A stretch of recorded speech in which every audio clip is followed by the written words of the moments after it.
Hi മക്കളെ, ഫൈസൽ സാറാണ്. മക്കളെ, പുതിയ സ്കൂളുകളിലേക്കൊക്കെ അഡ്മിഷൻ എടുത്തോടാ. പുതിയ സ്കൂളുകളിലേക്ക് നമ്മളെല്ലാം ജൂൺ 2-ാം തീയതി കയറാൻ പോവുകയാണ്. ജൂൺ 2-ാം തീയതി എല്ലാവർക്കും സ്കൂളുകൾ തുറക്കുന്ന സമയത്ത് ബാക്കിയുള്ള എല്ലാ ക്ലാസ്സുകളിലേക്കും പല ആളുകളും പോകുന്നത് പഴയ സ്കൂളുകളിലേക്കാണെങ്കിൽ നിങ്ങൾ പലരും പോകുന്നുണ്ടായിരിക്കുക പുതിയ സ്കൂളിലേക്ക്, പുതിയ ക്യാമ്പസുകളിലേക്കായിരിക്കും നിങ്ങളെല്ലാവരും പോകുന്നുണ്ടായിരിക്കുക. അപ്പോഴേ നിങ്ങളൊക്കെ എടുത്ത സ്കൂളുകളുടെ പേരുകൾ ഒന്ന് താഴെ എല്ലാവരും കമൻറ്റ് ചെയ്തോ. കാരണം നിങ്ങളുടെ ഏതൊക്കെ ഫ്രണ്ട്സുകളുണ്ട്, പുതിയ എത്ര പേര് ആ സ്കൂളുകളിലേക്ക് കയറിയിട്ടുണ്ട് തുടങ്ങിയിട്ടുള്ള കാര്യങ്ങളെല്ലാം തന്നെ നമുക്ക് അറിയാൻ പറ്റും.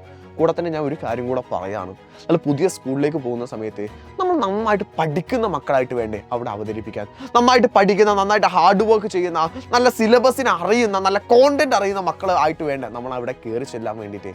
അതിനുള്ള ഏറ്റവും നല്ല സൊല്യൂഷനാണ് നമ്മുടെ യോദ്ധാ ബാച്ച് എന്ന് പറയുന്നത്. യോദ്ധാ ബാച്ചിൽ അഡ്മിഷൻ എടുക്കാത്ത ആളുകളെല്ലാം തൊട്ട് താഴെ കാണുന്ന നമ്പറിലേക്ക് വിളിച്ചിട്ട് വേഗം തന്നെ അഡ്മിഷനൊക്കെ ഉറപ്പാക്കിക്കോ. അവിടെ ക്ലാസ്സുകളെല്ലാം സെറ്റാണ്. നമ്മുടെ ബേസിക്സുകളെല്ലാം കഴിഞ്ഞ് നമ്മുടെ ചാപ്റ്ററുകളിലേക്ക് ഇപ്പോൾ സ്റ്റാർട്ട് ചെയ്തിട്ടുണ്ട്. സോ ഇനി ചാൻസുകളില്ല. പുതിയ സ്കൂളിലേക്ക് പോകുമ്പോൾ പുതിയ സിലബസിനെ പഠിക്കുമ്പോൾ നമുക്ക് അടിപൊളിയായിട്ട് അവിടെ പഠിച്ചു തുടങ്ങാം.